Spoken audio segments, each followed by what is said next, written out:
Subscribe करें और bell दबाएं ताकि कोई खबर रह न जाए। आजकल जिंदगी ही सुबह आउट ऑफ कंट्रोल है, दुनिया बोल है, पूरी दुनिया बोल है। बिस्मिल्लाहिर्रहमानिर्रहीम, अस्सलाम वालेकुम। मैं हूँ आपके साथ वरदा शुएब और आप सबको कहती हूँ गुड मॉर्निंग। एक बार फिर से हम हाजिर हैं आपके फेवरेट शो दुनिया बोल है में। आई होप आप सब खैरियत से होंगे, ठीक ठाक होंगे, अपने घरों पे सेफ होंगे, क्योंकि इस वक्त सिचुएशन जो है वो स्पेशली कराची की सड़कों की बहुत ज़्यादा ख़राब है।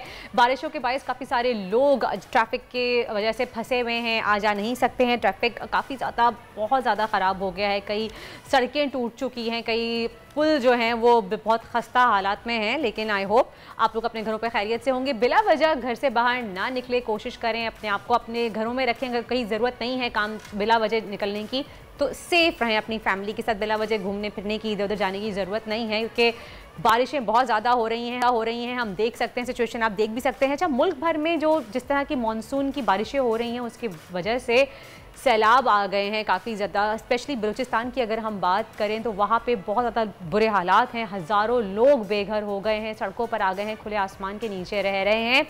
ये तो हम इस बारे में शो के आगे बात करेंगे ही। और अगर कल की बात करें, देखा कि किस तरह से पाकिस्तान तहरीक-ए-इंसाफ ने यौम तशक्कुर मनाया, यौम जश्न मनाया, आतिशबाजी हुई जगह जगह, लाहौर, इस्लामाबाद, और अगर हम देखें तो कोयटा, मुल्तान, हर जगह मिठाइयाँ बांटी गई। और सिर्फ पाकिस्तान में नहीं बल्कि इंटरनेशनली भी अगर हम बात करें लंदन की, तो वहाँ भी लोगों का एक जमे गफ़ीर हमें नज़र आया। जो वहाँ के ओवरसीज़ पाकिस्तानी थे उन्होंने सपोर्ट किया पाकिस्तान तहरीक-ए-इंसाफ को, और सुप्रीम कोर्ट के फ़ैसले को उन्होंने बहुत तहे दिल से तस्लीम किया और बहुत ही खुशी का मुजाहरा किया कि सुप्रीम कोर्ट ने एक बहुत अच्छा इंसाफ किया है और सही है। आप देख सकते हैं स्क्रीन पर भी आपको नज़र आ रहा होगा किस तरह से लोगों ने अपनी खुशी का इजहार किया। ढोल की ताप पर रक़्स करते हुए हमें नज़र आए, बच्चे, बड़े, बूढ़े, लड़कियाँ, ख़वातीन सब वहाँ मौजूद थे, सब अपनी खुशी का इजहार कर रहे थे। इस बारे में भी हम आगे बात करेंगे, क्योंकि कल सीएम का आज पहला दिन है। उन्होंने कल क्या किया, किस तरह के फैसले लिए, इस बारे में बात करेंगे। लेकिन सबसे पहले नजर डालते हैं हम आज की बड़ी खबर पर। सुप्रीम कोर्ट के फैसले के बाद कप्तान का यौम तशक्कुर। कहा ये लोग समझ रहे थे कौम खामोश होकर बैठ जाएगी, मगर ऐसा नहीं हुआ। इमरान खान ने नए इलेक्शन कमीशन और आम इंतखाबात का मुतालबा कर दिया। वज़ीर आला पंजाब के लिए नया मिशन। परवेज़ इलाही की पहले दिन इमरान खान से मुलाकात। नई पंजाब काबीना के लिए नामों पर गौर। दो बड़ों की बैठक में डिप्टी स्पीकर पंजाब असम्बली के खिलाफ तहरीक अदम एतमाद लाने और सब्तैन खान को स्पीकर बनवाने की ठान ली गई।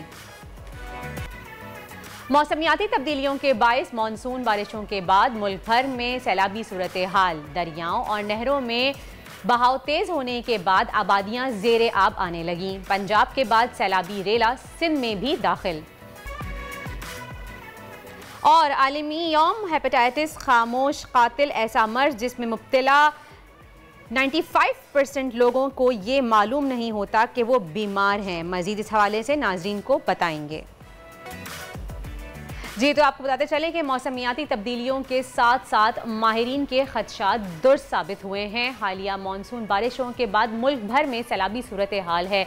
दरियाओं और नहरों में बहाव तेज़ होने के बाद आबादियां ज़ेर-ए-आब आने लगी हैं, और अब पंजाब के बाद सैलाबी रेला सिंध में भी दाखिल हो रहा है। इस वक्त बलूचिस्तान में भी सैलाबी सूरत हाल सबसे ज़्यादा तशवीशनाक है और हालात इंतहाई ख़राब हैं। इसी हवाले से हम बात करेंगे, तर्जुमान परा अजीम शाह से बात करेंगे। लेकिन इससे पहले अब तक की मजबूरी सूरत हाल हम आपको बताते चलें कि बलूचिस्तान में 4 जुलाई से बारिशों का आगाज़ हुआ था, और उसके बाद नाक़िस इंतज़ामात की वजह से अब तक 104 या 107 के करीब अफराद जा बहक होने की इतलात है। सरकारी अदाद-ओ-शुमार अगर इससे ज़ायद हैं तो ये भी हम तर्जुमान से कन्फर्म कर लेंगे। लेकिन इस पर बलूचिस्तान के 20 अजला को आफत ज़दा करार दे दिया गया है, जबकि ज़िला लसबेला की मुख्तलिफ कच्ची आबादियों में पानी भर गया है और लोग अपना घर बार छोड़ कर, औरतें, बच्चे, बूढ़े सब खुले आसमान तले बैठ गए हैं। ज़िला पंजगोर में भी अगर हम बात करें तो बारिशों और सैलाबी रेलों की आमद का सिलसिला जारी है। पंजगोर में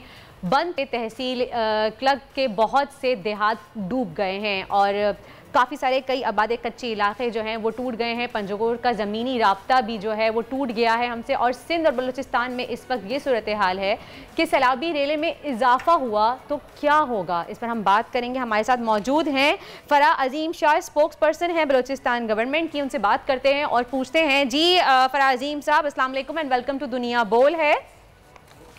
फराजीम साहिबा, ये बताइएगा कि 107 अफराद जा बहाक हो चुके हैं और बहुत ही तशवीशनाक सूरत हाल है, तो इमदादी सरगर्मियाँ किस तरह से जारी हैं इस वक्त? देखिए, सबसे पहले तो मैं आपको ये बताऊं कि ये जो नाकिस निज़ाम की इंतज़ाम की आपने बात की, ये नाकिस कारकर्दगी थी पिछली हुकूमतों की, और पिछली हुकूमत तो थी ही व्हाट्सएप की हुकूमत।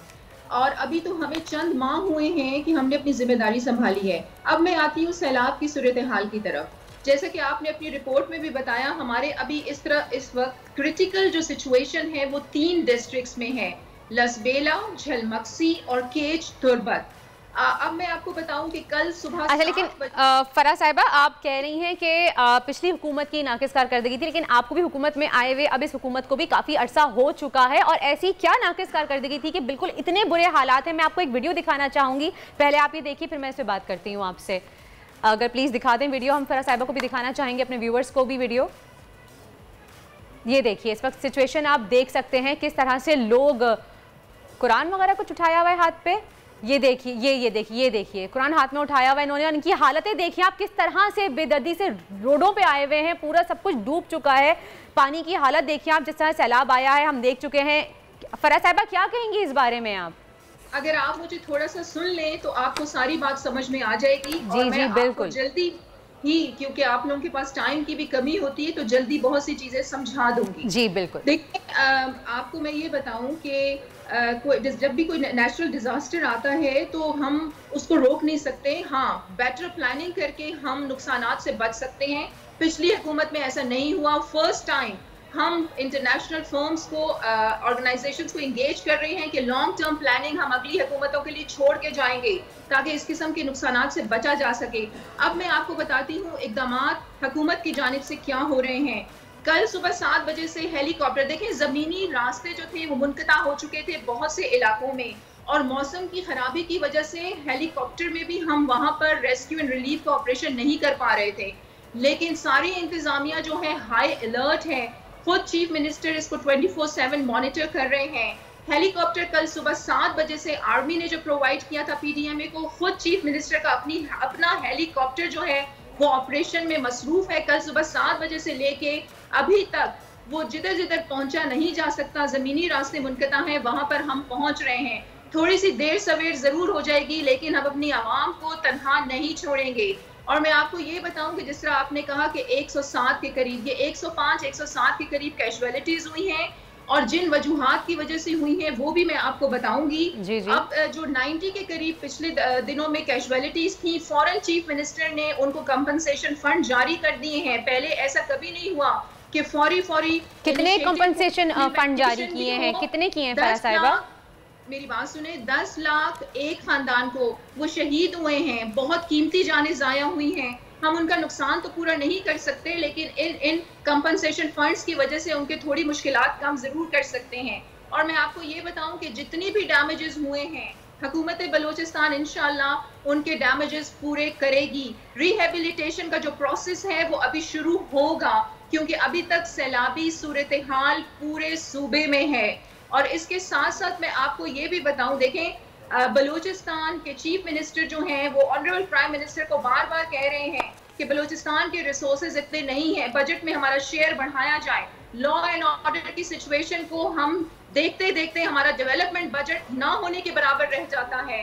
तो मैं खुद भी मुख्तलिफ प्रोग्राम्स में ये कह रही हूँ कि हमें ज़रूरत है आपकी मदद की, सपोर्ट की, क्योंकि लॉ एंड ऑर्डर की सिचुएशन अंडर डेवलपमेंट होने की वजह से है। अगर अब भी हम रिहेबिलिटेशन का प्रोसेस कंप्लीट नहीं कर सके तो बलूचिस्तान 20 से 25 साल पीछे चला जाएगा, जो फरा साहिबा इन लोगों को अब नहीं होने देगी।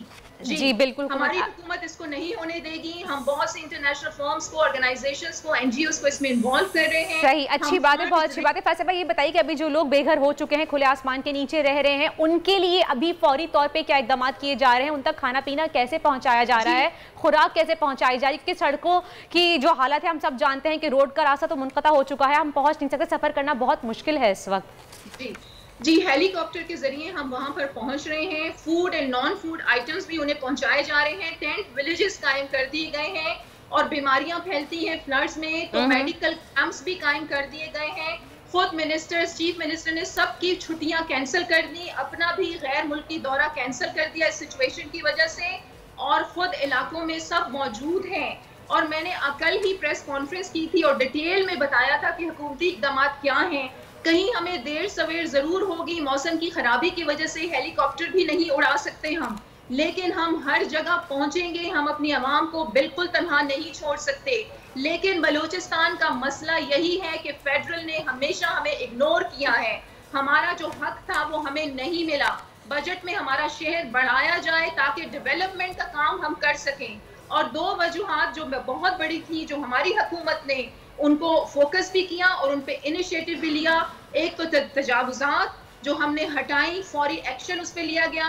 70 मिलियन के करीब चीफ मिनिस्टर ने फौरी फंड रिलीज किए ताकि नकासी आपको देखा जाए। क्वेटा शहर में आप जाके पूछें कि इस बार ईद पर भी आपको कहीं एलाइशें नजर नहीं आई होंगी। और जो तालाब थे, जो हमारी नदी नाले थे, उन्हें खोला गया है, सफाई का इंतजाम बेहतर बनाया गया है। इस हुकूमत से जितना हो रहा है अपने बस से ज्यादा मैं आपको बताऊं हम कर रहे हैं। हमारे पास रिसोर्सेज की कमी है। फेडरल हुकूमत को हमारी तरफ तवज्जो देने की जरूरत है। आप ये देखें कि बलूचिस्तान की वजह से पाकिस्तान के कितने असासे बच गए रेकोडिक की शक्ल में। ये तो अभी एक मंसूबा आपके सामने आया है। इस तरह के तो बेशुमार जो ट्रेजर्स हैं वो बलूचिस्तान में छुपे पड़े हैं। लेकिन बलूचिस्तान के लोगों की तरफ तवज्जो करेंगे तो पाकिस्तान तरक्की की राह पर गामजन होगा। जी बिल्कुल, थैंक यू सो मच, बहुत बहुत शुक्रिया। फराज साहिबा हमारे साथ मौजूद थी और हम उम्मीद करते हैं कि जिस तरह से फराज साहिबा ने बात की कि लोगों तक इमदादी कार्रवाइयाँ पहुँचाई जा रही हैं, फूड पहुँचाया जा रहा है, मेडिकल कैंप्स लगाए जा रहे हैं। आई रियली होप कि हम इस तबाहकारी से जो बलूचिस्तान में हुई जल्द अज जल्द निकल सके। हुकूमत इस पे सख्त इक़दाम ले रही है, उसका बहुत बहुत शुक्रिया और अच्छी बात है, इस तरह से करना चाहिए। इसी के साथ ही एक ब्रेक की जाने बढ़ते हैं। ब्रेक का वक्त हुआ है। See you after a short break.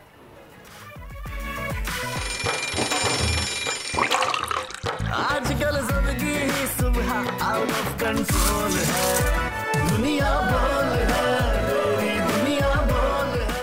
Welcome back after the break. आप देख रहे हैं दुनिया बोल है और आपको अपडेट करते हैं कराची की सूरत हाल। जैसे कि हम सब जानते हैं कराची में मुस्तकिल बारिश हो रही है पिछले 15-16 दिनों से, तो उससे नतीजा क्या निकला है? एक तो सड़कों की हालत हम देख रहे हैं कि सड़कें टूट चुकी हैं, कई काफ़ी सारे पुल हैं जो बहुत ही खस्ता हालत में हो चुके हैं। और आपको यही बताएं कि थड्डो डैम का पानी, इसका पानी स्कीम 33 की मुख्तलिफ सोसाइटीज़ में दाखिल हो गया है, जिसके बायस सड़कें तालाब का मंजर पेश कर रही हैं। और इंतज़ामिया की अदम दिलचस्पी ने शहरियों को मुश्किलात में मज़ीद उनके मुश्किलात में इजाफा कर दिया है। मज़ीद तफसीलात जानने के लिए हमारे साथ मौजूद हैं नुमाइंदे सलमान सलीम। उनसे बात करते हैं और पूछते हैं सिचुएशन क्या है, थड्डो डैम का जो बंद है वो टूटने के बाद क्या सूरत हाल है इस वक्त। जी बताइएगा सलमान।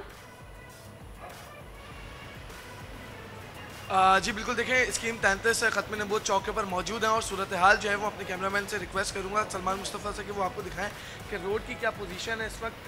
थड्डो डैम के हवाले से अगर बात की जाए तो वहाँ पे जो बंद टूटा है उसकी वजह से जो पानी आया है वो पानी सीवरेज की लाइनों में आया, उसके बाद गटर उबलना शुरू हुए और पूरा इलाका जो है वो तालाब का मंजर पेश कर रहा है। मेरे एतराफ़ की जो तीनों सड़कें हैं वो तीनों ज़ेरे आब हैं। अब बहुत ज़्यादा पानी है, शहरियों को शदीद मुश्किलात का सामना करना पड़ रहा है। मैं अपने कैमरामैन से रिक्वेस्ट करूंगा वो आपको दूसरी तरफ भी दिखा सके कि गाड़ियां जो है वो किस मुश्किल के अंदर यहाँ से गुजर रही हैं। बड़ी बड़ी लहरें बन रही हैं, बड़े बड़े गड्ढे हैं, बाइक सवारों को जो है वो शदीद मुश्किलात का सामना है। साथ साथ तो सलमान यहाँ के आसपास के घरों में भी पानी में चला गया होगा सलमान। ये तो फिर आसपास के जो घर हैं जो उनके घरों में ही पानी आ गया होगा काफ़ी ज़्यादा। देखें बिल्कुल पीछे की जो सोसाइटीज़ हैं उन घरों के अंदर पानी आया था, उनका फर्नीचर भी ख़राब हो गया और जो अप्लाइंसेस उनके थे वो भी ख़राब हो गए। ताहम वहाँ से जो है वो पानी निकल चुका है और अब जो है वो पानी सड़कों की तरफ आ गया है। सड़कों की तरफ आप देख सकते हैं कि किस हद का पानी है। बाइक सवारों को जो है वो शदीद मुश्किलात का सामना है, बड़े बने हुए हैं। इंतज़ामिया यहाँ पर नहीं आई अब तक। जो इलाका मकीन है उनके यही शिकवे शिकायत हैं कि इंतज़ामिया की जानिब से कोई यहाँ पर पूछने नहीं आया। जो यहाँ के रिहायशी हैं जिनके घरों के बाहर पानी, आप ये देख सकते हैं कि पीछे सारे घर हैं लाइन से और घरों के अंदर भी पानी दाखिल है। जो लोग यहाँ के रिहायशी हैं उनका ये कहना है कि इस पानी को जो है वो जल्द अज जल्द निकाला जाए, क्योंकि ये पानी आहिस्ता आहिस्ता जो है वो घरों के अंदर भी दाखिल हो रहा है और घरों के अंदर जो तो पानी निकालने के लिए अब तक सलमान कोई इंतजाम नहीं किए गए हैं, कुछ भी नहीं हुआ कि जहाँ पर जो सोसाइटीज़ बनी हुई है वहाँ की अपनी मैनेजमेंट भी है, तो गवर्नमेंट तो हम देख रहे हैं कि कोई काम नहीं कर रही है और उसके अलावा जो सोसाइटीज़ की अपनी मैनेजमेंट है उसमें भी अब तक आपको कुछ नज़र नहीं आई है सूरत हाल पानी निकालने के लिए। देखिए सोसाइटी की अपनी मैनेजमेंट के हवाले से अगर बात की जाए तो इस हद का पानी जो है वो सोसाइटी की मैनेजमेंट भी निकालने से कासिर है, क्योंकि उस तरफ अगर मेरे कैमरामैन आपको दिखाएं तो वहाँ से जो है वो पानी रहा है और पानी किस हद का तेज़ है वो भी आप यहाँ पर देख सकते हैं। यहाँ पर पानी रोकना जो है वो बहुत ज़्यादा मुश्किल हो गया है। जब तक यहाँ पे इंतज़ामिया नहीं आएगी, कोई काम नहीं करेगी, तब तक जो है ये पानी इसी तरह ओवरफ्लो होता रहेगा। पीछे से जो शदीद बारिश हुई है शहर के अंदर, पीछे थदर डैम भर गया जिसकी वजह से ये सारा जो है वो पानी एतराफ़ की सोसाइटीज़ के अंदर आया है। सलमान, ये हर साल ये होता है, हर साल जब भी बारिशें होती हैं थदर डैम भर जाता है और इस सोसाइटी से पानी आके भर जाता है, गटर उबल जाते हैं, सेवरेज का और बारिश का पानी में मिक्स हो जाता है। इनफैक्ट यहाँ तक कुछ घरों में खबर मिली है कि जो उनके जो नाले थे, नालियाँ थी वॉशरूम्स की, वो उनसे भी पानी उबलना शुरू हो गया था। तो हर साल ऐसा होता है, तो फिर भी उसके ऊपर कोई इंतजाम कुछ नहीं किए जाते। देखिए बिल्कुल ये बात जो है वो दुरुस्त है कि जो सीवरेज की लाइनें हैं उनके अंदर भी ये पानी आ चुका है, नाले जो है वो चौक हो चुके हैं, जिसकी वजह से पानी का जो निकासी का सिस्टम है वो बिल्कुल जो है वो दरम भरम हो चुका है, जिसकी वजह से जो एतराफ़ के घर हैं उसके अंदर जो नालियाँ हैं उसके अंदर भी यकीनी तौर के ऊपर वहाँ से भी पानी बाहर आ रहा है। जो इलाका मकीन है वो बहुत ज़्यादा परेशान दिखाई देते हैं। उनका यही कहना है कि इंतज़ामिया को जो है वो मुतादिद बार कॉल्स की हैं, दरख्वास्त की है कि वो यहाँ पर आए, पानी की निकासी का कोई इंतज़ाम करे, लेकिन कोई इंतज़ाम जो है वो अब तक नहीं हुआ है। 3 से 4 दिन गुजर चुके हैं। इस पूरे रोड की यही सूरत हाल है। एतराफ़ की जो सोसाइटीज़ हैं, क्योंकि गुज़िश्ता रोज़ जो है वो धूप निकली थी और धूप ने जो है वो कुछ हद का पानी जो है वो सुखा दिया है, पानी का जो लेवल था उसको कम कर दिया है, लेकिन अभी भी एतराफ़ की जो गलियां हैं, जो सड़कें हैं, वहाँ पर पानी देखा जा रहा है और जो गाड़ी सवार हैं, जो मोटरसाइकिल सवार हैं, उनके लिए शदीद मुश्किलात का सामना है। जी सही जी, बहुत बहुत शुक्रिया। सलमान हमारे साथ मौजूद थे, हमें अपडेट दे रहे थे कि हाल है इस वक्त 3 से 4 दिन हो गए हैं स्कीम 33 में और उसके अतराफ़ की आबादियों में जो वहाँ के इलाके हैं उसमें पानी इतना ज़्यादा जमा है कि लोगों के लिए रहना मुश्किल हो गया। अगर आप सोचें 3 से 4 दिन अगर आपके घर की सीवरेज उबल रही हो और इतना पानी खड़ा हो, आपका फर्नीचर का नुकसान हो रहा हो, तो इसका जवाब कौन देगा? इंतज़ामिया क्यों खामोश बैठी है? इंतज़ामिया क्यों सो रही है? मुझे एक बात समझ में नहीं आती है, अगर मैं आप लोगों से शेयर करूं कि हम सबको पता होता है कि इमरजेंसी महकमा मौसमियात की जानिब से बताई जा रही होती है कि इमरजेंसी अलर्ट है जी, आप लोग सब एहतियात करें, इंतज़ामात रखें अपने, फिर भी हमारी इंतज़ामिया क्यों सो रही होती है? हमें इन तमाम मुश्किलात का सामना क्यों करना पड़ता है? क्योंकि अब वो वाले हालात तो रहे नहीं है कि कराची में 5 साल बाद एक दफ़ा बारिश हो गई, 2 साल बाद अच्छी खासी बारिश हो गई। अब तो ये हर साल का मसला हो गया है कि हर साल इतनी तेज़ बारिश होती है। और अगर आप देख सकते हैं कि मैं यूं कर रही हूँ तो प्लीज़ बुरा मत मानिएगा, क्योंकि मक्खियाँ जैसे कि आपको पता है हर जगह है, इस वक्त स्टूडियो में पता नहीं कहाँ से आ गई है, तो मुझे थोड़ा सा इरिटेट हो रहा है। खैर बहरहाल इंतज़ामिया को इससे ख्याल करना चाहिए। और आगे चलते हैं और अब बात करते हैं अब कुछ खेल के मैदान, क्योंकि हम सब जानते हैं कि क्रिकेट में सबकी दिलचस्पी होती है। आपको लिए चलते हैं गोल्ड टेस्ट का आज आखिरी दिन है और लगता नहीं कि पाकिस्तान कम बैक कर सकेगा, क्योंकि आज 5वें दिन टेस्ट मैच जीतने के लिए पाकिस्तान को तकरीबन 419 रन बनाने होंगे, जो यकीनन एक बहुत मुश्किल टारगेट है। और अगर ये मैच श्रीलंका ने जीतना है तो उसे पाकिस्तान के 9 खिलाड़ियों को, बल्कि अब तो 8 हैं क्योंकि मुझे अभी खबर मिली है कि 2 आउट हो चुके हैं, तो 8 खिलाड़ियों को आउट करना पड़ेगा।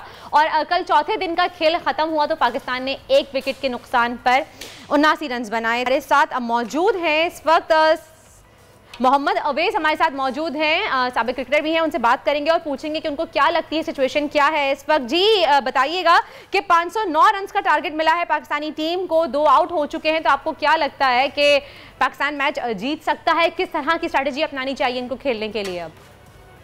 अब देखिए आपको इस वक्त जो आखिरी इनिंग्स है पाकिस्तान के लिए तो हमेशा एक डू एंड डाई सिचुएशन तो रहती है, प्रेशर सिचुएशन होती है पाकिस्तान टीम के ऊपर। और क्योंकि एक बाहर टोटल भी है 500+ रन आपने करने हैं और आखिरी दिन है आपका, तो यहाँ पर एक ही इंटेंट होती है कि अगर आपने मैच जीतने जाने हैं, ड्रॉ करने, लेकिन पाकिस्तान को थोड़ा एग्रेसिव भी होना पड़ेगा यहाँ पर अभी, क्योंकि आपको पता होगा पाकिस्तान के सुपर टीम मौजूद हैं पिच के ऊपर। बाबर आजम और रिजवान, अभी बाबर आजम का पता कोई रिव्यू भी लिया गया, वो शुक्र है कि वो आउट नहीं हुए बाबर आजम। तो पाकिस्तान को थोड़ा सा एग्रेसिव अपना अप्रोच पे जाना भी पड़ेगा, क्योंकि आपको इस बात का पता है कि ये टेस्ट मैच जीतना है, अगर टेस्ट चैंपियनशिप के लिए क्वालिफाई करने का सामना ड्रॉ कंटिन्यूसली जीतने हैं। तो प्रेशर सिचुएशन पाकिस्तान पे थोड़ी बहुत है, लेकिन श्रीलंकन बॉलर्स में कहता हूँ आप पिछले टेस्ट मैच के अंदर परफॉर्म किया था, बड़ा एक टफ टाइम दिया था पाकिस्तान को। तो पाकिस्तान बेशक वो पिछला टेस्ट मैच जरूर जीता, लेकिन बैट्समैन के ऊपर मैं कहता हूँ कि बड़ी इस वक्त करके जो जिस पे सवाल निशान भी उठाया जाता है कि मिडिल ऑर्डर हमारा परफॉर्म नहीं कर पा रहा, तो उसके ऊपर तो क्यों आपको क्या वजह नजर आ रही है? वैसे क्यों हम इतना अच्छा परफॉर्म नहीं कर पाए, जबकि पहले टेस्ट मैच में हमने बहुत अच्छा परफॉर्म किया था, अब इतनी खराब परफॉर्मेंस का सामना क्यों करना पड़ रहा है? देखें तो क्योंकि बॉलिंग यूनिट की अगर आप बात करें तो आपको पता है शाहीन शाह अफरीदी इंग्लैंड थे, तो एक स्ट्राइक फास्ट बॉलर आपके पास वो मौजूद नहीं था जो कि रेगुलर विकेट्स लेता है। वो भी आपको थोड़ा बहुत नजर आया कि शाहीन शाह अफरीदी का, फिर हसन अली, क्योंकि थोड़ा बहुत मैं कहता हूँ कि शायद लोग मुझसे डिसएग्री करें, लेकिन एक वीक लिंक पाकिस्तान टीम में नजर आते हैं, क्योंकि हसन अली मुझे नहीं लगता कि टेस्ट मैच के फास्ट बॉलर हैं, क्योंकि और चीज क्योंकि यहाँ पर फास्ट बॉलर्स को वैसे विकेट सूट भी करती नहीं है, क्योंकि स्पिनर्स का ज्यादा हो जाता है। लेकिन पाकिस्तान ने बॉलिंग के अंदर आप देखें तो श्रीलंका ने एक अच्छी अप्रोच अपनाई थी, वो थी एग्रेशन की। एग्रेसिवली खेले, पाकिस्तानी बॉलर्स को सेटल नहीं होने दिया। कि सबसे अच्छी बात टीम के अंदर लगी थी, आपने पहली इनिंग्स में देखा और डिक फिलर ने नीचे किया, सेकेंड इनिंग्स में उन्होंने शफल करके उनको ऊपर लेके आया, तो नजर आ रहा था कि एग्रेसिव जो अप्रोच है वो उनकी कोशिश है श्रीलंका की, हम लोग यहाँ पर थे। लेकिन पाकिस्तानी बॉलर्स ने काफी रन भी लीक किए हैं, लेकिन वही जो हमें अपना आप देख सकते हैं जो हमें मुश्किलात हैं कि 500+ स्कोर हमने करना है। लेकिन मैच आपको पता है फनी गेम क्रिकेट, कुछ भी हो सकता है। नहीं तो इस वक्त आपको क्या लगता है कि 400 रन बनाने बाकी हैं, तो मैच को ड्रॉ की तरफ लेके जाना चाहिए या फिर जीतने के लिए ही खेलना चाहिए, या फिर हम ये कहें कि मैच को इस वक्त जो है वो T20 या वनडे की तरह खेलना चाहिए इस वक्त? देखिए ये तो चीज आपको पता कंफर्म है कि पाकिस्तान अगर खुदा न खास्ता ये हारत है मैच सीरीज, तो हम हारते नहीं क्योंकि ड्रॉ सीरीज होगी। लेकिन मैंने आपको बताया कि टेस्ट चैंपियनशिप आपके सर पे है और आपने कोशिश यही करनी होगी कि इस मैच को जीत के आप टेस्ट चैंपियनशिप के लिए अपनी जो राह है वो हमवार करें, क्योंकि इसके बाद जितने भी टेस्ट मैचेस आ रहे हैं, चाहे वो इंग्लैंड के खिलाफ हो, तो वो टफ सीरीज है, आसान नहीं होंगे कंडीशन में, लेकिन टफ सीरीज है पाकिस्तान के लिए। तो पाकिस्तान की कोशिश तो अभी होगी, लेकिन ये जो भी के बाबर आपको पता है लेकिन वैसे आप कह रहे हैं कि जीतने की कोशिश करनी चाहिए, लेकिन आखिरी दिन टेस्ट मैच में 400 रन बनाना ये बहुत मुश्किल नहीं है? देखिए टफ होता है, आपको याद हो पीछे अभी थोड़े आप दिन पहले चली जाएं तो इंग्लैंड ने एक स्कोर किया था 300+ रन का आखिरी दिन में, जिस तरीके से इंडिया के खिलाफ एग्रेशन में उन्होंने अपना अप्रोच किया और वो जीते वो टेस्ट मैच। तो ये चीज आपको फिर करनी पड़ती है, मैंने इसलिए कहा ना कि आपको एग्रेसिव होना पड़ता है यहाँ पर। अगर आप जितना एग्रेसिव रहेंगे वो प्लस पॉइंट में भी जाता है, नेगेटिव में भी जाता है। तो लेकिन ये देखने वाली बात है कि इस वक्त जो पाकिस्तान का थिंक टैंक है वो किस चक्कर के अंदर है, कि क्या मैच की कोशिश है हमारी जीतने की या ड्रॉ की। लेकिन जो मैं पर्सनली फील 110% कोशिश तो हमारी ये है कि हम इस मैच को जीतें। टफ जरूर होगा लेकिन एग्रेसिव अप्रोच के साथ जाना पड़ेगा। चलें जी, कोशिश करेंगे तो जी जरूर जाएंगे। अच्छा जी, वैसे आप ये बताइएगा कि बाबर आजम, इमामुल हक की बैटिंग के बारे में क्या कहेंगे? देखें बाबर आजम और इमामुल हक आपको पता है काफी अरसे से मैं कहता हूँ, क्योंकि जब अंडर-19 भी खेल रहे थे तब भी one of the most top players under-19 world cricket के अंदर। जिस तरीके से इमामुल हक ने खास करके, ठीक है उनकी उतार चढ़ाव जरूर है अपना कैरियर के अंदर, लोगों ने उनको क्रिटिसाइज भी किया, लेकिन आपको पता है एक पर्ची का अटैक था उस पर। लेकिन उसने जिस तरीके से परफॉर्म किया और जितने मैचेस के अंदर मैं कहूँ खास करके वनडे में करें, टेस्ट के अंदर पाकिस्तान को परफॉर्म करके उन कंडीशंस में दिया जहाँ पर शायद दूसरे बैट्समैन नहीं कर पा रहे थे, तो एक बड़ा मैं कहता हूँ इम्पैक्ट है उसका, और उसने अपने बैट से लोगों को चुप करवाया। लेकिन वही बात मैंने कहा ना कि बाबर आजम 24/7 आप बाबर आजम पर रिलाय नहीं करते, आपको एक टीम यूनिट बन के खेलना पड़ता है। अगर आपकी टीम यूनिट हो तो आप मैच जीतते हो, यहाँ पर टेस्ट मैचेस के अंदर ये होता है कि आपको 2 से 3 ऐसी पार्टनरशिप्स बड़ी चाहिए होती हैं जो कि टेस्ट मैच को आपको बना सकें जब इतना बड़ा स्कोर हो। तो जिस वक्त विकेट पे अपना रिजवान और बाबर मौजूद हैं, ये सबसे इम्पोर्टेंट मैं कहता हूँ कि पार्टनरशिप होगी पाकिस्तान की। अगर ये अच्छा स्कोर कर जाए, 125-150 स्कोर की पार्टनरशिप दे जाए, तो कुछ पाकिस्तान प्लेयर मैं कहता हूँ राज उन सीरीज। सही, अपने रिजवान की बात की, रिजवान के लिए कह रहे हैं कि आज बहुत बड़ा एक इम्तिहान है कि पिछले दिन उनकी परफॉर्मेंस हम सब देखते रहे हैं और जानते भी हैं, तो उसके बारे में क्या कहेंगे आप?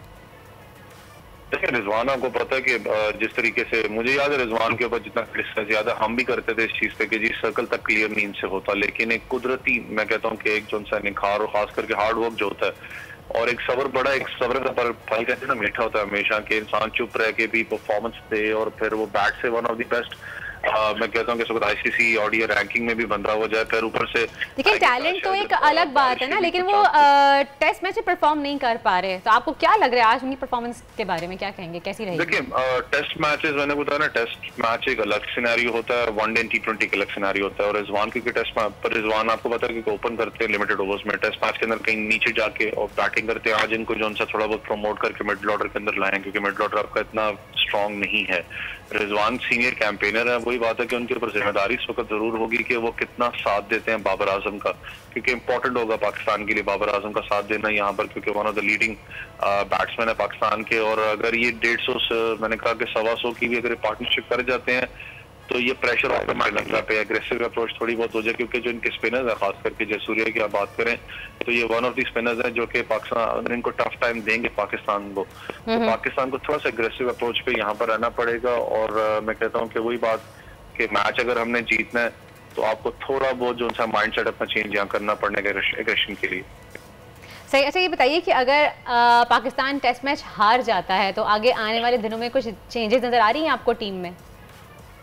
देखिए पाकिस्तान का आपको पता है कि एक चीज हारने वाली तो यहाँ पर मैं कहता हूँ कि सवाल इसलिए भी नहीं, मैंने बताया कि टेस्ट चैंपियनशिप है सर पे आपकी, तो पाकिस्तान की थोड़ा बहुत मिडिल ऑर्डर के अंदर क्योंकि अजहर अली नहीं, फिर भी जो सपोज अगर हार जाती है, सपोज नहीं वही मैं बात कर रहा हूँ कि अजहर अली को देखें पाकिस्तान ने टीम में रखा था, इस मैच में अजहर अली मौजूद नहीं है क्योंकि एक सीनियर कैंपेनर थे, उनके ऊपर एक दारोमदार था कि यार इतने टेस्ट मैचेस खेल चुके हैं, इतना स्कोर भी है उनका, लेकिन कंसिस्टेंसी उनकी नहीं रही। मैं देखता हूँ कि शायद अजहर अली का सफर जो उनसा वो अख्ताम हो जाए। इसके बाद पता है सबसे ज्यादा उनके ऊपर बात की गई थी, 10,000 डोमेस्टिक रन भी हैं, वापस आए 10 साल बाद आकर सेंचुरी भी स्कोर की, लेकिन वही बात की कंसिस्टेंसी नहीं रही।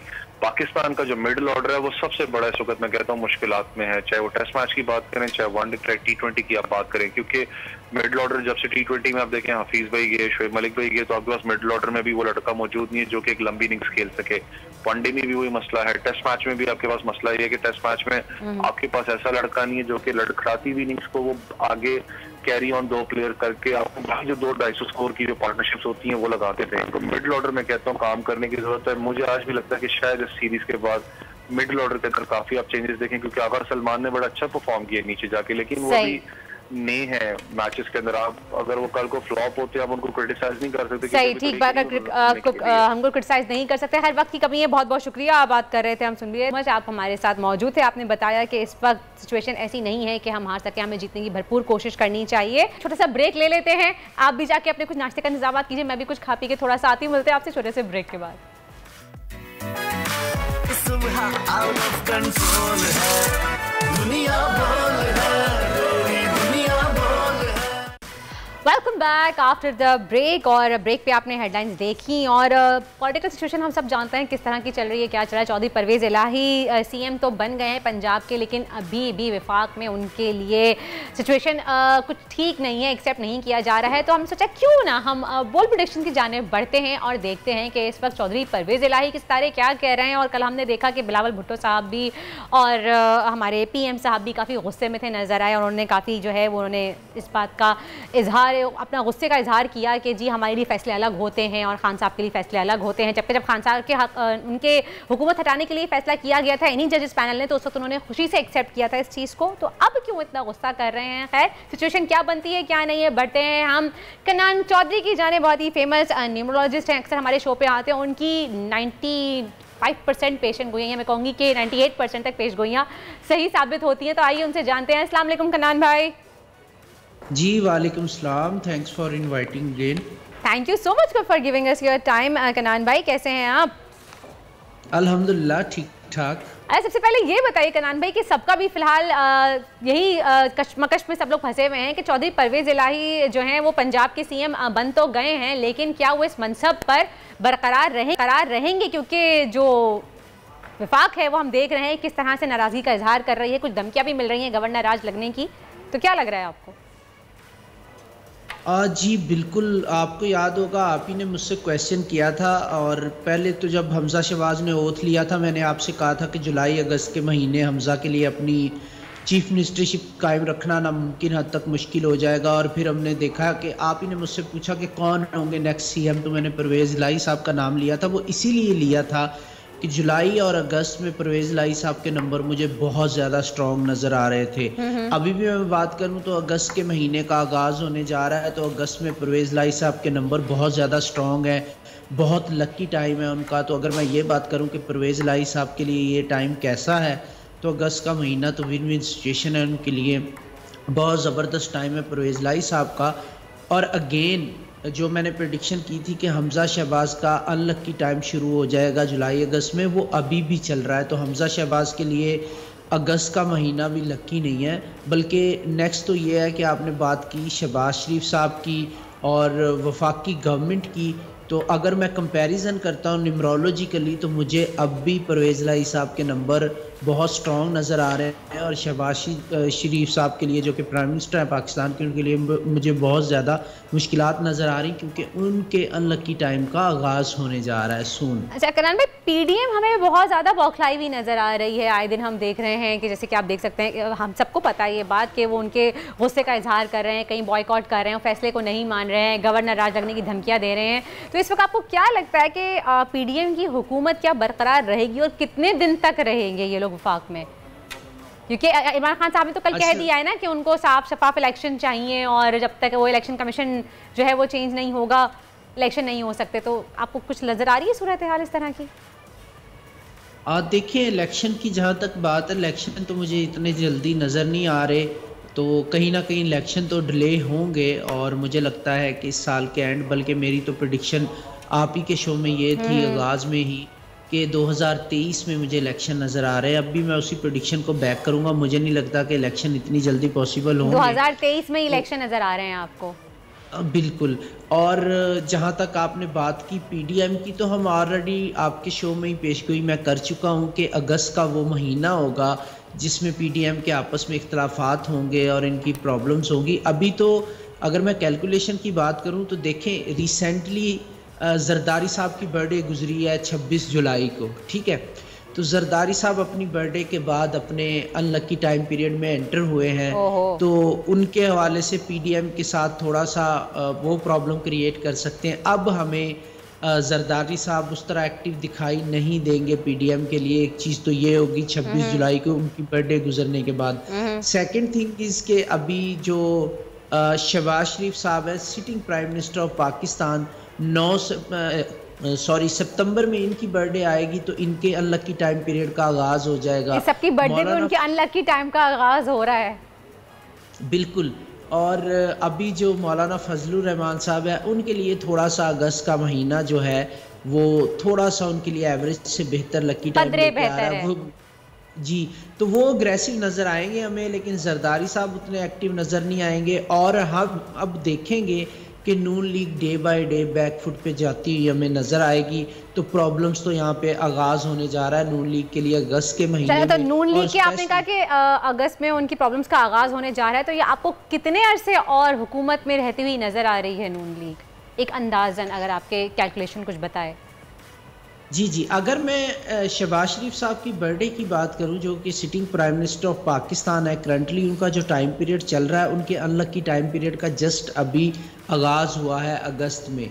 सितंबर में उनकी डेट ऑफ बर्थ आएगी, तो सितंबर में जब उनकी डेट ऑफ बर्थ गुजर जाएगी तब से लेके दिसंबर के दरमियान किसी भी वक्त उनको हटाया जा सकता है, क्योंकि उनका इतना अनलकी टाइम शुरू हो जाएगा कि उनको सितंबर से लेके दिसंबर के दरमियान किसी भी वक्त उनकी प्राइम मिनिस्टरशिप जा सकती है।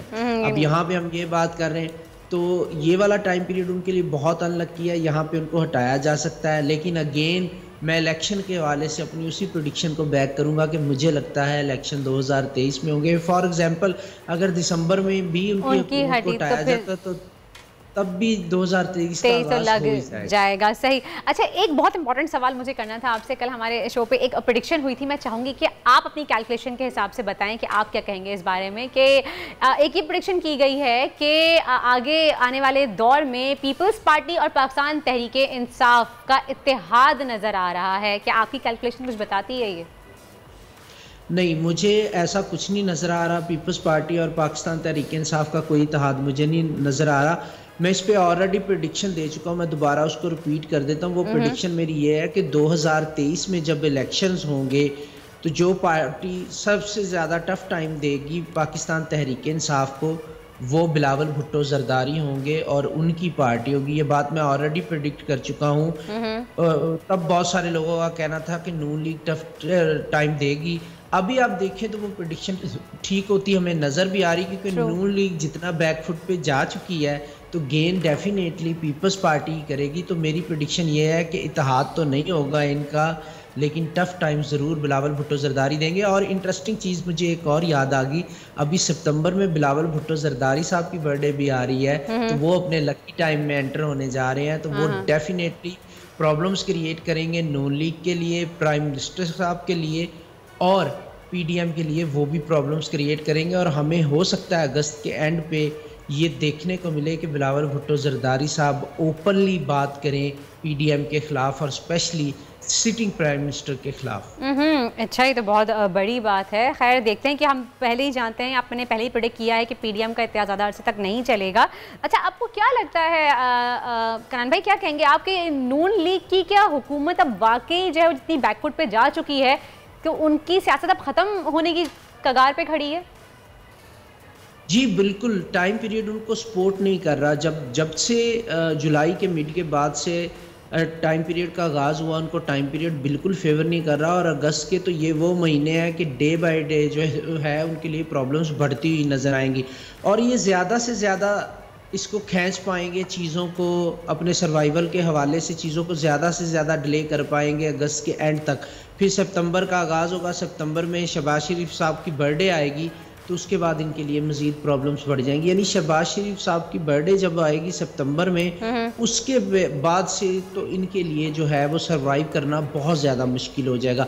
जितना मैंने कहा था ना कि सर्वाइवल नामुमकिन हो जाएगा हमज़ा शहबाज के लिए जुलाई अगस्त में, यही मेरी प्रेडिक्शन है कि सितंबर के बाद इतना ही ज़्यादा सर्वाइवल नामुमकिन हो जाएगा शहबाज शरीफ साहब के लिए as a prime minister of Pakistan. ये बहुत बड़ी प्रेडिक्शन है। यानी कि सितंबर में जहां बिलावल भुट्टो जरदारी साहब का एक लकी टाइम स्टार्ट होगा, वहीं पे शहबाज शरीफ साहब का अनलकी टाइम स्टार्ट हो जाएगा और बिलावल भुट्टो साहब ही जो हैं वो इनको टफ टाइम देंगे, ये आपने कहा। अच्छा, ये बताएं कि हमारी पाकिस्तान की इस वक्त मईशत का बहुत ही बुरा हाल है। मईशत हमारी डूब चुकी है। एक तो सैलाब हमारे मुल्क में इतने आ रहे हैं, उससे भी बहुत बुरा हाल है, ऊपर से मईशत का भी बहुत बुरा हाल है। तो कहीं मईशत आपको हमारी स्टेबल होती हुई या कहीं ठहरती हुई नज़र आ रही है? जी देखिए, यहाँ पे दो चीज़ें हैं। एक तो मैं ऑलरेडी प्रेडिक्ट कर चुका हूँ कि अल्लाह ना करे अगस्त के बाद से पाकिस्तान में नेचुरल डिज़ास्टर कोई हिट कर सकता है। अल्लाह ना करे, ये प्रेडिक्शन ठीक हो, लेकिन कैलकुलेशन में यही आ रहा है। ये मैं ऑलरेडी आप ही के शो पे प्रेडिक्ट कर चुका हूँ। दूसरी इंटरेस्टिंग चीज़ ये है कि अभी जो टाइम पीरियड शुरू होने जा रहा है 14 अगस्त 2022 को पाकिस्तान की भी बर्थडे आ रही है और अनफॉर्चुनेटली इस दफ़ा अपनी बर्थडे पे पाकिस्तान अपने अनलकी टाइम पीरियड में एंटर होने जा रहा है। तो अगर इस टाइम पीरियड को सामने रखता हूँ मैं, तो पाकिस्तान के लिए 2022 के 14 अगस्त से लेके 2023 के 14 अगस्त तक अनलकी टाइम पीरियड का आगाज़ होगा। तो यहाँ पे इकॉनमी को भी काफ़ी प्रॉब्लम्स देखने को मिलेंगी हमें।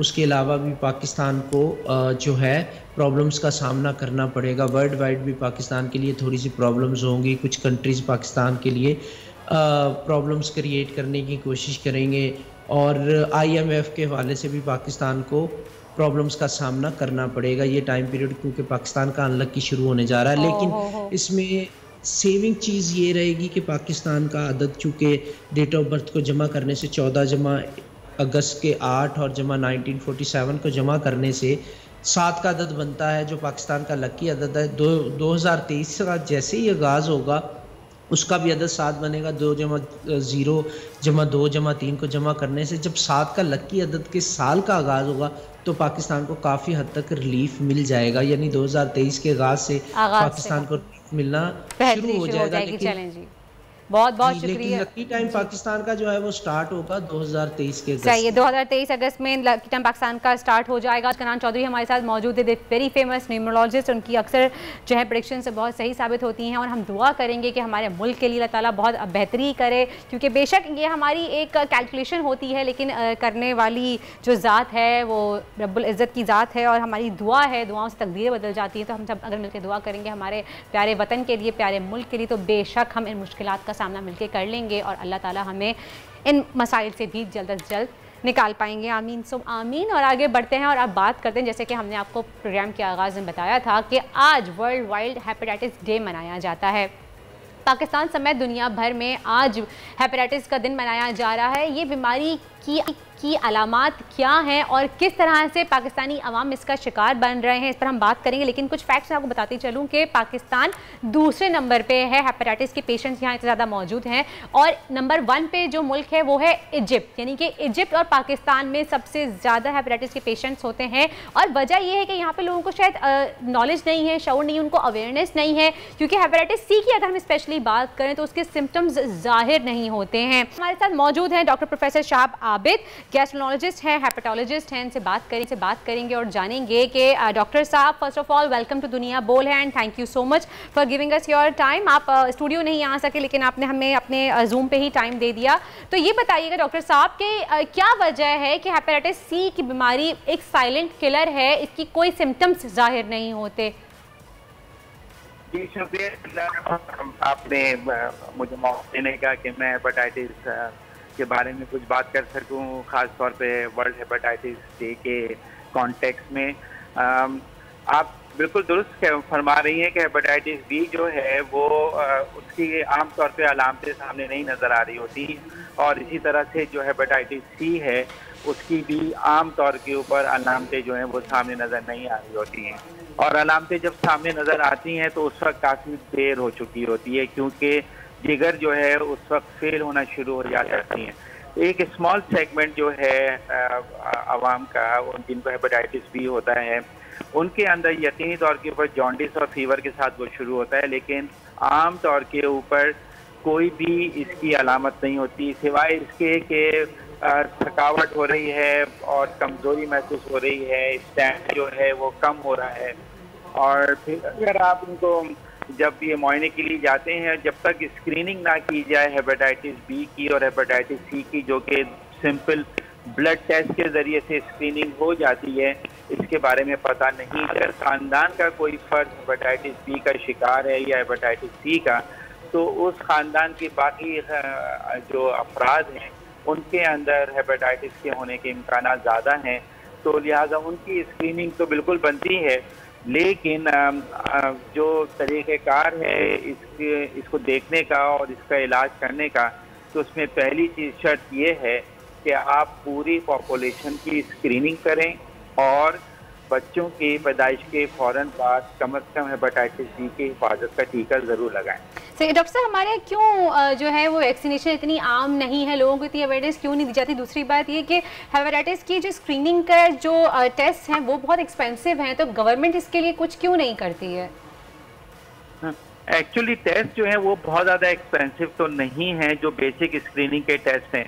अब तो इस तरह की भी स्क्रीनिंग के टेस्ट आ गए हैं जो कि डोर स्टेप के ऊपर भी किए जा सकते हैं, कि डोर टू डोर, जैसे पोलियो की कैंपेन चलती है, इसी तरह से जैसे कोविड का भी जो टेस्ट है वो आवाज़ भी कर सकते हैं। इसी तरह से हेपेटाइटिस बी और सी की भी स्क्रीनिंग किट्स मौजूद हैं, जिसके ज़रिए से आप उसका टेस्ट कर सकते हो। ना सिर्फ ये कि ब्लड से स्क्रीनिंग हो सकती है, बल्कि अब जो नए टेस्ट आए जो कि कुछ इलाकों में कराची के हैं, उस पर ट्रायल भी चल रहे हैं, जिसके अंदर आप थूक से भी जो है वो स्क्रीनिंग कर सकते हैं। तो सलाइवा का टेस्ट, सलाइवा को भी ले सकते हैं इसके लिए सैंपल के तौर पे। तो पंक्चर करना और जो थूक और जो वो खून के ज़रिए से खून निकालने के ऊपर भी लोग थोड़े से तरह से रिलक्टेंट होते हैं, तो वो चीज़ भी नहीं हो सकेगी। सही, तो अब तो बहुत आसानी भी हो गई है हमारे लिए। डॉक्टर साहब ये बताइएगा कि जैसे कि हम सब जानते हैं, आपने भी अभी कहा कि हेपेटाइटिस सी की कोई सिम्टम्स नहीं जाहिर होते, तो कुछ लोग ये भी कहते हैं कि जिनका हेपेटाइटिस ए और बी है वो ही बढ़ के सी की तरफ जाता है, या सी बिल्कुल सेपरेटली होता है, और बी अगर ख़राब हो जाए यानी आगे बढ़ता रहे, उसका इलाज आप टाइम पे ना करवाएं तो ही वो सी की तरफ जाता है, ऐसा है? नहीं, ये वाला कॉन्सेप्ट जो है ये तस्वीर बिल्कुल सही नहीं है, क्योंकि जो हेपेटाइटिस ए है और ई है वो बिल्कुल मुख्तलिफ किस्म के वायरस हैं, और बी और सी जो है उनके मुकाबले में थोड़े ज़्यादा मुख्तलिफ हैं। ए और ई जो वायरस है, इससे जब इन्फेक्शन होता है तो वो अक्यूट होता है। अक्यूट का मतलब ये है कि वो फौरी तौर पे सामने आता है, जाहिर होता है, और वो 99 to 100% लोगों के अंदर खत्म हो जाता है। वो दायमी शक्ल इख्तियार नहीं करता, और चूंकि वो दायमी शक्ल इख्तियार नहीं करता तो लंबे अरसे के बाद के कोई मुज़िर असरात नहीं होते। लेकिन जो हेपेटाइटिस बी और सी है वो ये ऐसा नहीं है। एक तो ये कुछ अलामतें नहीं होती, जैसे कि हमने पहले बात की है उसके ऊपर, और जब ये चूंकि अंदर ही अंदर ये पलता रहता है और जिगर को ख़राब करता रहता है, और जब जिगर एक ख़ास लेवल तक ख़राब हो जाता है तब ये जाहिर होना शुरू होता है।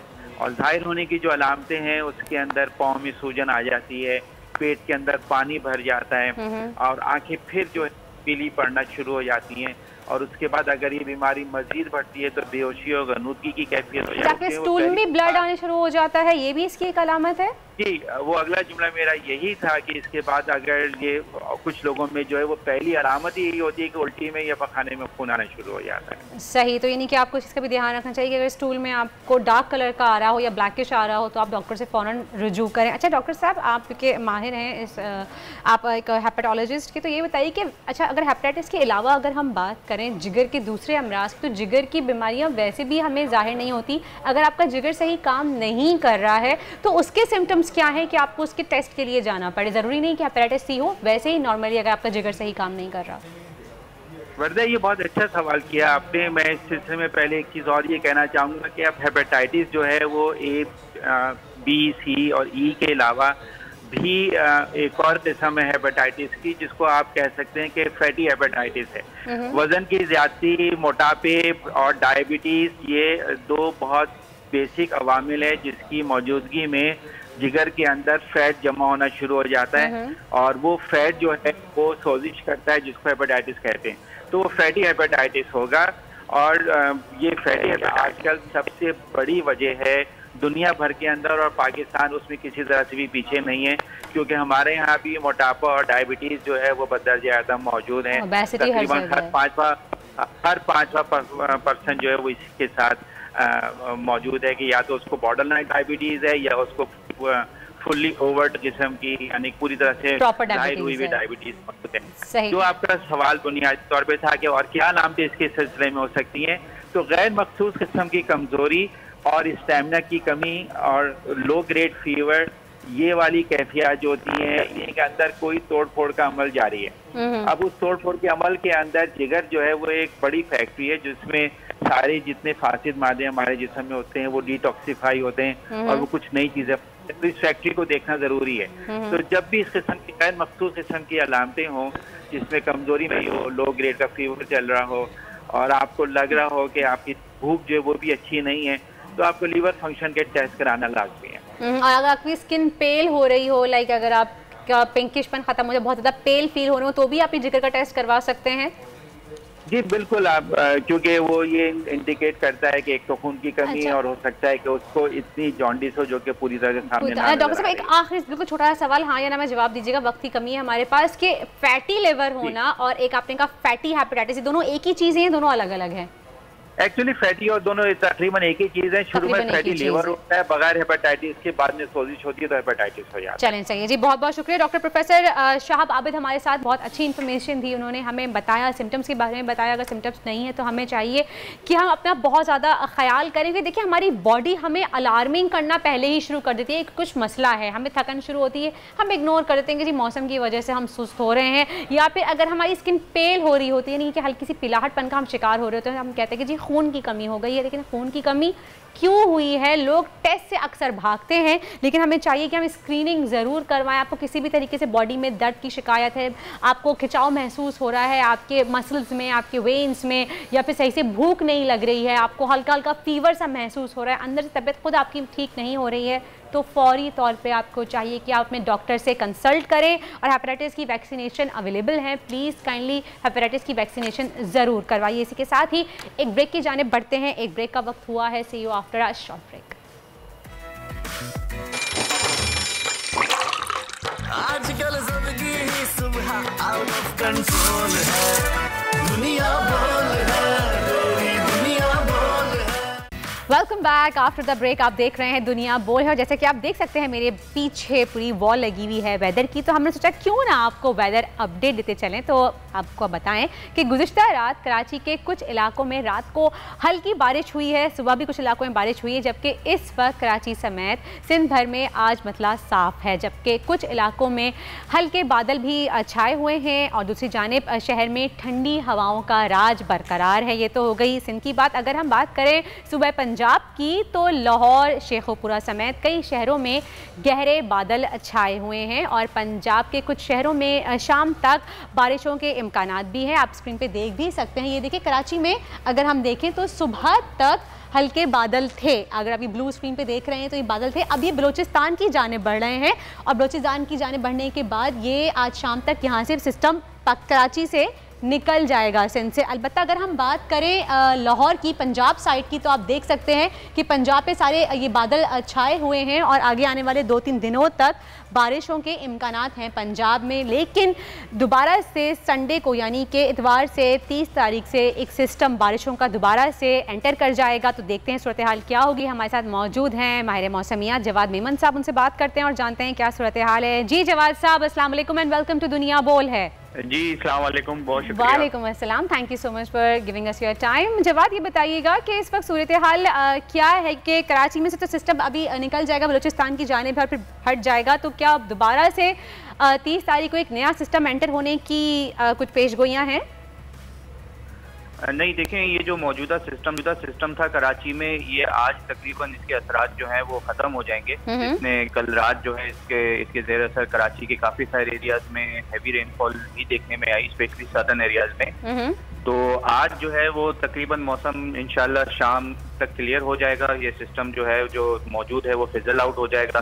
जबकि जिस नए सिस्टम की आपने बात करी वो इस वक्त सिचुएशन ये है कि ये सिंध की तरफ मूव नहीं कर रहा है, क्योंकि मानसून का जो एक्सेस है मौजूदा सिस्टम को खत्म होने की वजह से ये दोबारा पंजाब की तरफ, तो यही देखने में आएगा कि जो आने वाला सिस्टम है इसके असरात अब ज्यादातर पंजाब और केपी के रीजन की तरफ होंगे। सिंध में फिलहाल जो है अगले 5 से 7 दिन कोई ऐसे मेजर सिस्टम आने की चीजें नजर नहीं आ रही। यानी कि मौसम अच्छा रहेगा, हल्की ठंडी हवाएं चलती रहेंगी, लेकिन बारिश के इम्कानात सिंध में नहीं है। लेकिन अलबत्ता अगर हम स्क्रीन पे भी देख सकते हैं तो पंजाब साइड पे काफ़ी बादल छाए हुए हैं हमें, तो आगे आने वाले 5-6 दिनों में पंजाब साइड पे काफ़ी बारिशें होने के इम्कानात हैं। और केपीके की साइड पे जी बिल्कुल ऐसा ही है। मानसून का जो एक्सेस है वो अब पंजाब और केपी के रीजन की तरफ है, तो इन एरियाज में जो है वो अब बारिशें काफ़ी हद तक बढ़ जाएंगी।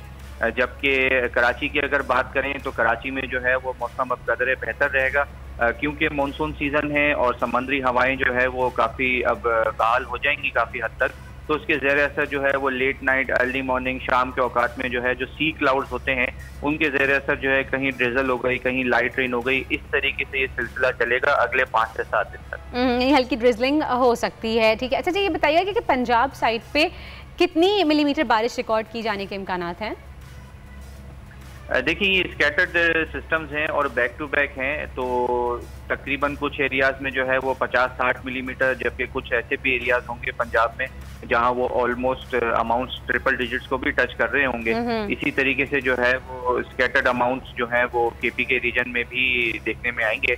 पंजाब के लिए फिलहाल अगले 2 से 3 दिन जो है वो पंजाब के काफ़ी सारे एरियाज में जो है वो heavy to at times very heavy rainfall भी एक्सपेक्टेड है, यानी कि आगे आने में काफ़ी हैवी रेनफॉल एक्सपेक्टेड है। अच्छा जी, ये बताइएगा बलूचिस्तान की हम अगर बात करें तो ऑलरेडी वहाँ पे बहुत ही बुरी सूरत हाल है, सैलाब की सूरत हाल है, लोग बेघर हो गए हैं। तो बलूचिस्तान में भी अभी यहाँ से निकल के हमने देखा कि बादल जो है बलूचिस्तान का रुख कर रहे हैं शाम तक, तो वहाँ पर क्या मज़ीद अभी बारिश होने के इम्कानात हैं या कुछ रिलीफ लोगों को मिल जाएगा ताकि इजीली रिलीफ कैंप्स वगैरह वहाँ पे लगा दिए जाएं? देखें, ये जो अभी जो मौजूदा सिस्टम था, जो वीक सिस्टम था जो सिंध के ऊपर था, वो थोड़ा बहुत जो है वो शिफ्ट हो गया है बलूचिस्तान की तरफ। तो कह सकते हैं कि बलूचिस्तान में अगले 24 से 36 घंटे या मैक्सिमम 48 घंटे तक जो है सिस्टम के ज़ेर असर जो है वो बलूचिस्तान के कुछ एरियाज में, स्पेशली किरथर रेंज में और क्वेटा खुजदार के आसपास जो है वो बारिशें रहेंगी। लेकिन इंशाल्लाह उम्मीद है कि 1.5 से 2 दिन बाद, 2.5 दिन बाद जो है वो बलूचिस्तान में भी फिर बारिशों का सिलसिला काफ़ी हद तक थम जाएगा, रुक जाएगा। यानी कि सिंध और बलूचिस्तान में जो लगातार जो बैक और जिसकी वजह से सैराबी सूरत हाल भी रही, काफ़ी तबाही भी हुई, ये सिलसिला इंशाल्लाह 1 से 2 दिन तक जो है ये काफ़ी हद तक खत्म हो जाएगा इंशाल्लाह। बहुत बहुत शुक्रिया। जवाद मेमन हमारे साथ मौजूद है, थैंक यू सो मच हमारी वेदर की सूरत हाल से अपडेट किया। इसी के साथ ही ब्रेक की जाने बढ़ते हैं। See you after a short break. Keep watching दुनिया बोल है।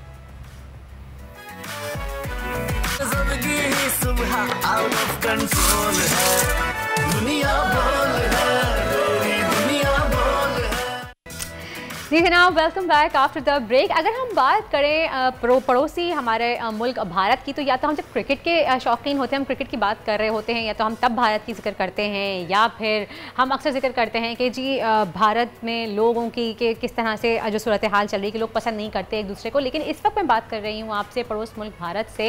एक अमन का मिशन जो है वो शुरू किया है एक डेलीगेशन ने। 3 ये लोग हैं, उन्होंने इस वफद का एक मकसद है, उनका मकसद ये है कि इंसानियत की खिदमत और लोगों में अमन व मोहब्बत और हम आहंगी का पैगाम देना है।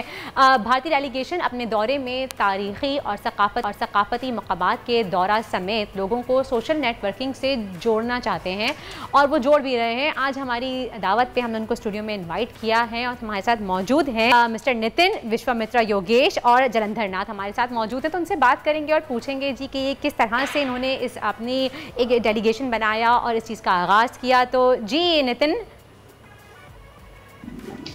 जय जगत। हम बहुत खुश हैं कि हम पाकिस्तान में पहुंच गए हैं। और अस्सलाम वालेकुम and thank you so much, आपने हमें अपना कीमती वक्त दिया। जी तो नितिन, विश्वामित्रा और जलंधर नाथ, आप लोग ये बताइए कि किस तरह से आपने अपनी जो है ये अमन यात्रा शुरू की और क्या सोच के, क्या इसके पीछे इंस्पिरेशन क्या थी? सलाम दोस्तों, जय जगत। मैंने करीब 8 साल पहले मुंबई से चलते हुए वाघा बॉर्डर तक आया था और ख्वाहिश थी कि मैं पाकिस्तान में जाके हमारे भाइयों बहनों को मिलूंगा और अमन प्यार का संदेश दूंगा। और आप सभी लोग जानते हो कई कारणों से हमारा कभी वीज़ा नहीं हुआ, तो लगातार प्रयास करते रहता था। फाइनली हमारे एक अजीज दोस्त डॉक्टर अमीर अब्बास सुमरो जो शिकारपुर में रहते हैं, उसकी बहुत मदद से हमें फाइनली वीज़ा मिला और एक ड्रीम सच होने जा रहा है ऐसा लगा। तो हम 22 तारीख को लास्ट वीक वाघा बॉर्डर से चलते हुए पाकिस्तान में आए। प्रैक्टिकली आज 1 वीक हमको हो गया पाकिस्तान में और बहुत लोगों का प्यार मिला है और बहुत खुशी है कि हम ये रिसीव करने को पर्सनली यहाँ हाजिर है। हम फिर लाहौर से रात की ट्रेन में सफर करते हुए कराची आए। प्रैक्टिकली 21 घंटा ट्रेन में कई लोगों को मिले और कई लोगों का पैगाम भी पाया। सही। अच्छा, मुझे ये बताइएगा, मैं आपसे जानना चाहूंगी कि थोड़ा सा अपने आप को आप जरा इंट्रोड्यूस करवा दीजिए कि नितिन कौन है आप में से, विश्वामित्र कौन है और जलंधर कौन है, ताकि हमें आपको मुखातिब करने में आसानी हो जाए, ताकि हम बात भी कर सकें आपसे और आगे आपसे मजीद जाने। कैसा लगा आपको यहाँ पे आके? तो नितिन कौन है आप में से? जय जगत, मेरा नाम नितिन है और मैं पिछले 5 साल से दुनिया के 46 देशों में पैदल यात्रा यानी चलते हुए और साइकिल से पूरा ब्रह्मांड का चक्कर लगाया है। वाओ। और चक्कर था, उसका रीजन था कि दुनिया में अमन और शांति आए। तो दुनिया भर के स्कूल, कॉलेज, यूनिवर्सिटी में जाता था, बिना पैसे के पास घर जाता था, लोग घर पे रहता था, टेंट पे रहता था, जंगल में रहता था और जहाँ जहाँ आप सोच सकते हैं पृथ्वी के हर एक कोने में मैं रहा हूँ। और लास्ट ईयर अफगानिस्तान से मुझे लौटना पड़ा भारत, क्योंकि मुझे वीजा नहीं मिल पाया पाकिस्तान का। तो फिर से 1 साल प्रयास करके हम वापस फिर पाकिस्तान आए हैं और तीनों ही टकले हैं, तो काफी दिक्कत होगी आपको पहचानने। नहीं, हम बहुत सारे से पहचान सकते हैं। नितिन को तो मैं पहचान गई हूँ, विश्वामित्रा और जलंधर में से पहचान नहीं पा रही हूँ। कौन है विश्वामित्रा? कौन है विश्वामित्रा? योगेश भाई ये है। अच्छा, ये विश्वामित्रा योगेश भाई। अच्छा जी, और ये जलंधर भाई? जलंधर भाई ये है। चलें जी, ओके जी। अच्छा जी, अच्छा ये बताइए कि ये इंस्पिरेशन आपको कैसे मिली? क्योंकि देखें, ये बात मैं अपने चैनल के थ्रू बताना भी चाहूँगी अपने व्यूवर्स को कि देखें, सिर्फ हम गवर्नमेंट लेवल पे अगर हम देखें तो हम तलखियाँ देखने को हमें मिलती हैं, लेकिन अगर हम आपस में लोगों में जाए, आवाम में जाए, तो हमें बहुत प्यार मिलता है। मेरे बहुत सारे दोस्त हैं, बहुत सारी फ्रेंड्स हैं जो भारत से उनका ताल्लुक़ है, और आप लोग भी देखिए, जैसे आपने कहा कि पूरे वर्ल्ड में आप फिरते हैं, आप साइकिल के थ्रू जाते हैं और एक अपने अमन का पैगाम देते हैं। तो नितिन, ये बताएं कि आप तीनों को ये अमन का पैगाम देने की ये इंस्पिरेशन कैसे मिली? क्या सोच के आप लोगों ने ये अपनी एक सफर शुरू किया? जी, तो ऐसा है कि हम तीनों एक सामान्य भारतीय नागरिक हैं। वैसे तो हम यूनिवर्सल सिटीजन है। हमारा जो नारा है जय जगत, यानी पूरे विश्व की विजय हो, पूरी कायनात की जय हो, यही हमारा मिशन है। तो हम 3 लोग, हम हमारे इंडिविजुअल लेवल पे क्या कर सकते हैं? हम तो कोई पॉलिटिशियन नहीं है, ना कोई डिप्लोमेट है, ना कोई पॉलिसी मेकर है, लेकिन एक आम इंसान क्या कर सकता है शांति के लिए? तो इंडिया में हम देखेंगे तो उसमें हम बहुत सारे चेहरे नजर आए। उसमें से महात्मा गांधी थे, विनोबा भावे जी थे, गौतम बुद्ध थे, गुरु नानक देव जी थे। तो उनमें एक कॉमन चीज हमें नजर आई, वो थी पैदल चलना। तो हम तीनों में एक आपसी एक कॉमन चीज है, वो पैदल चलना। जालंधर भाई गांधी आश्रम में रहते हैं 32 साल तक, और वो वहाँ पे ब्रह्मचारी है, यानी शादी नहीं, कुछ नहीं, वो पूरा जीवन समर्पित किया है सेवा में। और बहुत सारे उन्होंने यात्रा निकाली इंडिया में, फिर आर्मेनिया में, और फिर साउथ अफ्रीका में। योगेश भाई ने भी 8 साल से पद यात्रा कर रहे हैं बिना पैसे के। तो मैं भी 5 साल से। एक हमारा कॉमन पॉइंट है कि चलते हुए हम सब लोगों से मिले, लोगों से बात करें, स्कूल में जाए, कॉलेज में जाए, लोगों के साथ एक रिश्ता बनाए।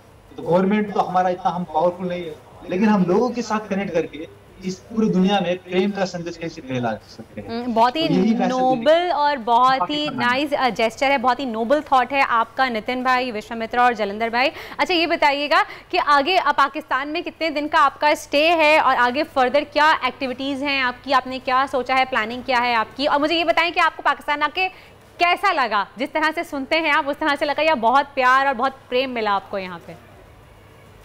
हमें पाकिस्तान में आज ऑलमोस्ट 1 वीक होगा, और 1 वीक के दौरान कई ऑर्गेनाइजेशन में कई भाइयों बहनों को मिले, और इतना प्यार मिला जितना सोचा नहीं था, उससे बहुत ज्यादा मिला। और हम ही वही प्यार का संदेश लेके वापिस घर जाएंगे। और एक दिन है, और 30 तारीख को हम यहाँ से शिकारपुर जाएंगे। शिकारपुर में हमारे अजीज दोस्त डॉक्टर अमीर अब्बास सुप्रो का घर है, वो हमने पिकअप करने को कल आ रहे हैं। 1 वीक हम शिकारपुर में रहेंगे, और फिर हम लाहौर जाएंगे, और लाहौर में 1 वीक रहेंगे। और 14 तारीख जो दिन पाकिस्तान का 75वां बर्थडे मनाया जाएगा, इंडिपेंडेंस डे, वो सेलिब्रेशन में शामिल होंगे। और शाम के टाइम हम इंडिया क्रॉस करेंगे बॉर्डर।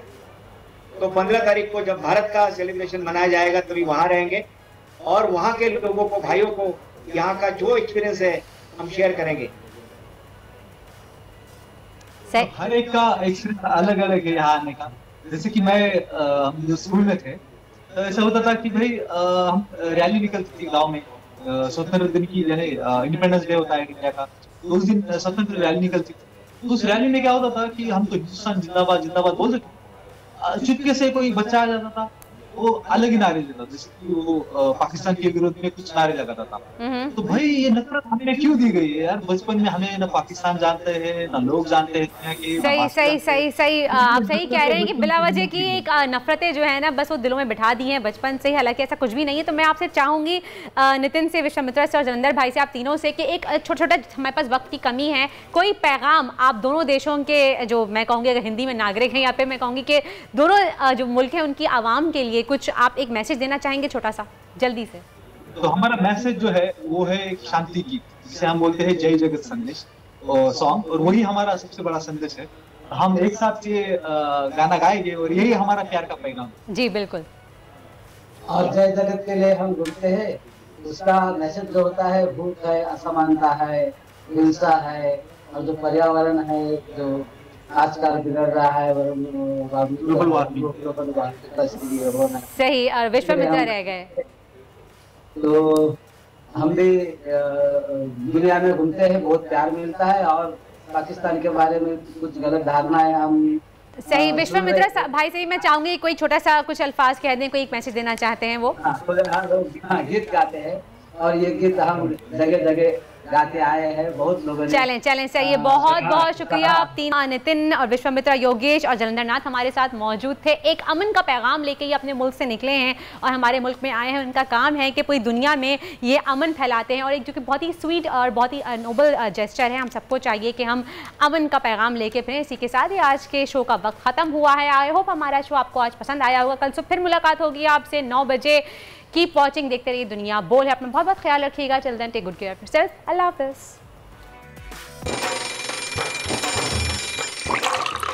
आजकल जिंदगी ही सुबह आउट ऑफ कंट्रोल है, दुनिया बोल है, तेरी दुनिया बोल है।